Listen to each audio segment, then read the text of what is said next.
영어 학습은 오로지 기억만이 가치를 가지는 학습법이죠.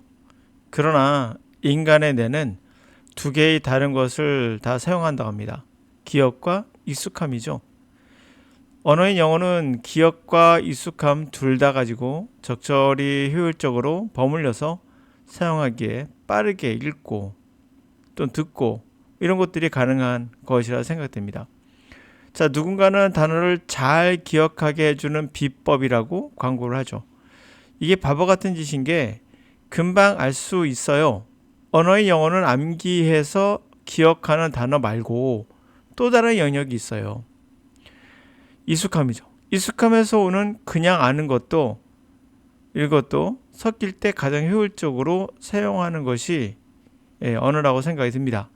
그래서 단어를 암기하는 사람은 어리석은 바보짓을 끊임없이 반복하는 사람이에요. 이것을 유도하는 영어 강사 또는 책은 더 이상 바보들의 행진을 멈춰야 하죠. 요즘 따라 이미지를 통한 단어 학습이나 영어 학습이 참 많아졌어요. 이미지 또 그림을 통한. 왜 그럴까요?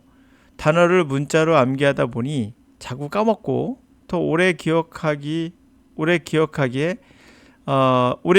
남았으면 좋겠다라는 단순한 생각에서 나온 걸로 보입니다. 그러니까 문자로 암기하거나 소리로 이해하기에는 조금 불편하고 그림으로 기억하면 더 남지 않을까라는 이것도 결국 문자와 그림을 연결해 가지고 나름대로 하지만 이미지로 기억을 한다라는 거예요. 이게 좋은 것 같습니까? 이게 조금만 생각해도 바보짓인 걸 알 수 있어요. 그 많은 이미지 정보를 문자나 소리로 일치시켜서 불러온다면 그 많은 데이터를 어떻게 처리할 수 있을까요? 그것도 빠르게 말하고 빠르게 읽는 영어 독서에서 말이죠. 빠르게 말하는 걸 들어야 되는 리스닝, 그리고 빠르게 읽는 영어 독해에서는 어떻게 가능할까요? 이미지는 생각보다 정보 양이 엄청 많아요. 데이터가 많다는 얘기죠. 쉽게 알 수 있습니다.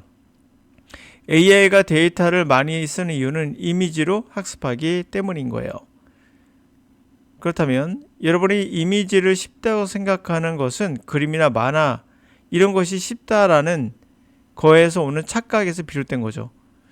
이런 근거 없는 영어 교육법은 어린아이들이 플래시카드에서도 시작되었어요.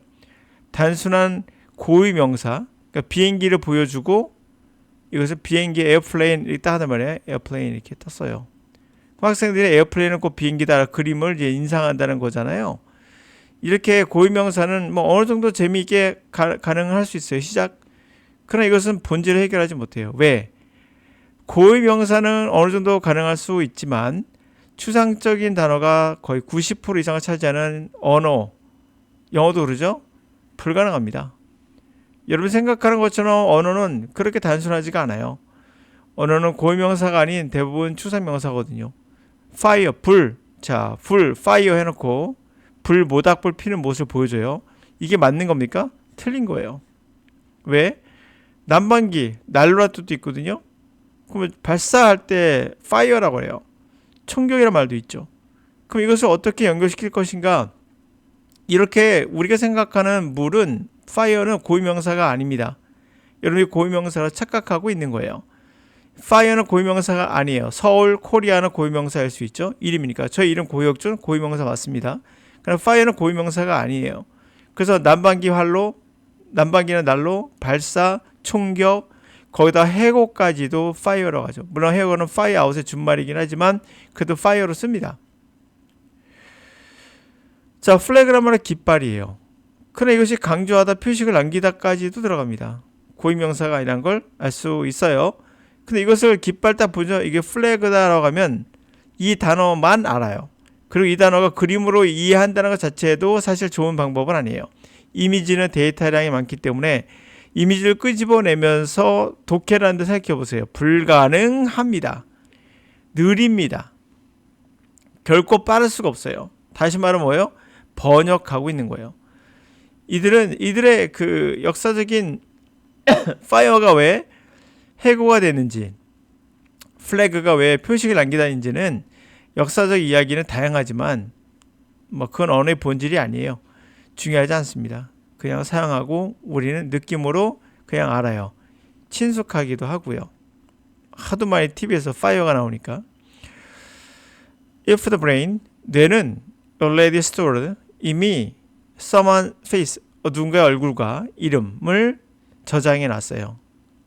그렇다면 why do we still, 우리 여전히 결국 end up remembering one, 누군가는 기억하고 not the other, 또 누군가는 기억하지 못하는 것일까? This is because, 이것은 왜냐하면 the brain은 has something of a two-tier memory system, 두 단계의 메모리 시스템을 갖고 있다는 거죠. work, 작동하는. 만약에 work을요 그림으로 플래시카드로 한다면 일하는 아빠의 모습을 딱 그려요. 아, 이게 work이구나. 그 순간 여기서는 안 맞죠. 내가 작동한다고 했겠죠. 작동하는 이라고 했겠습니다. 그 순간 이 일하는 것과 작동하는 것은 다른 개념이에요. 컨셉 자체가 다릅니다. 그래서 그림으로 이해한다는 게 얼마나 어리석은지 알 수 있는 게 고유명사화돼요. 그러니까 work을 그림으로 이해하면 이걸로 고정되기 때문에 이 고유명사는 영어가 아니에요. When it comes to retrieve memory. 자, 메모리를 이제 소환할 때 두 단계가 있다는 거죠. This give rise to, 그래서 이것이 common, 흔하지만 infuriating sensation, 굉장히 짜증나게 하는 그러한 느낌을 일으키기도 합니다. 바로 recognizing someone, 누군가를 알아봐요. 그러나 not be able to remember, 기억이 안 나요. how, 어떻게, why, 왜, 무엇인지 그 이름은. 왜 어떻게 기억나는지 모르겠어. 근데 이름도 모르겠어. 이런 거죠. 얼굴은 알겠어. This happens, 이것이 일어나는 건 because the brain, 뇌가 differentiate between the familiarity, 이게 중요한 거죠. 익숙함과 recall, 기억을 소환하는 것을 구별하기 때문인 거예요. 자, 익숙함이라는 게 나쁜 겁니까? 나쁜 거 아니에요. 효율적인 겁니다. 가볍게 느낌으로 아는 것도 중요해요. 그리고 기억을 명확하게 리콜할 수 있는 것도 중요하죠. 이 두 가지가 혼용돼 있잖아요. 우리의 기억은. 그래서 언어는 익숙함과 그리고 정확하게 기억하는 것을 혼용해 쓰기 때문에 효율적인 거예요. To clearly, clarify. 자, 명확해 볼게요. Familiarity. 익숙함이란 recognition.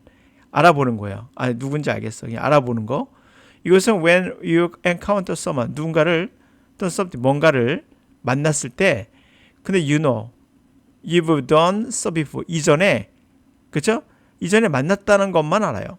그러니까 누군가를 봤는데 이전에 봤던 사람인데 이 정도만 아는 거. 그게 바로 recognition, 알아본다는 거예요. 그러나 beyond that, 그것을 넘어서선 you've got nothing, 아는 게 아무것도 없는 거예요.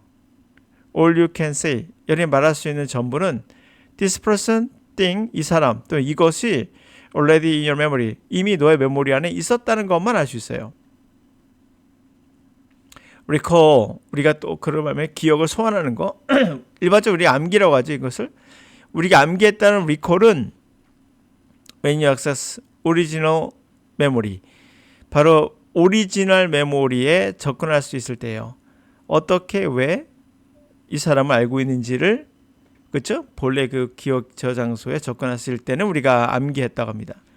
그러면 recognition, 우리가 그냥 느낌으로 아는 거, 이것은 just flagging of the fact, 그 사실, 메모리가 존재한다는 그 사실만을 표시하고 있는 거예요. 단지. 그렇죠? 아, 이런 게 있었어. 대충 말로 표현 못하겠는데 그냥 알아. 뭐 이런 거죠. 그런 것들 사실 대부분이에요. 우리들은 언어의 대부분이 이런 겁니다. 사실 이거에. 그러므로 여러분들 역사책에서 광개토왕이란 말을 암기하는 것은 리콜이겠죠. 그러나 언어라는 것은 그러하지 않다는 거죠.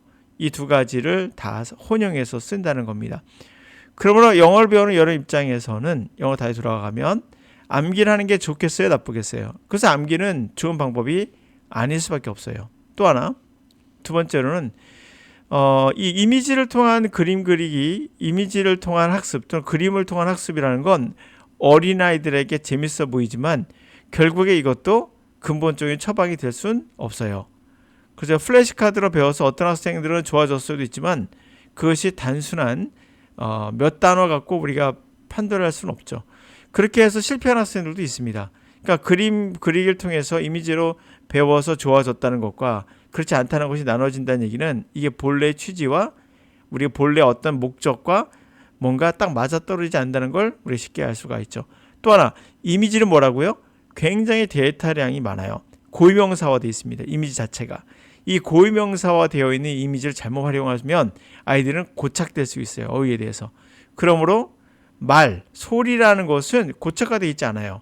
언제라도 그것이 다르게 변하기도 하고 소리가 사람마다 다르게 발음하기도 하며 또 뿐만 아니라 문장 안에서 상황에서 인식되기 때문에 딱 고착된 이미지가 없죠. 그래서 영어를 배울 때는 이미지로 플래시카드 하는 건 좋은 선택지는 아니에요. 단지 단어 암기 몇 단어 암기했다는 게 그 해결책이 된다면 그것은 언어가 아니죠. 그건 암기 과목입니다.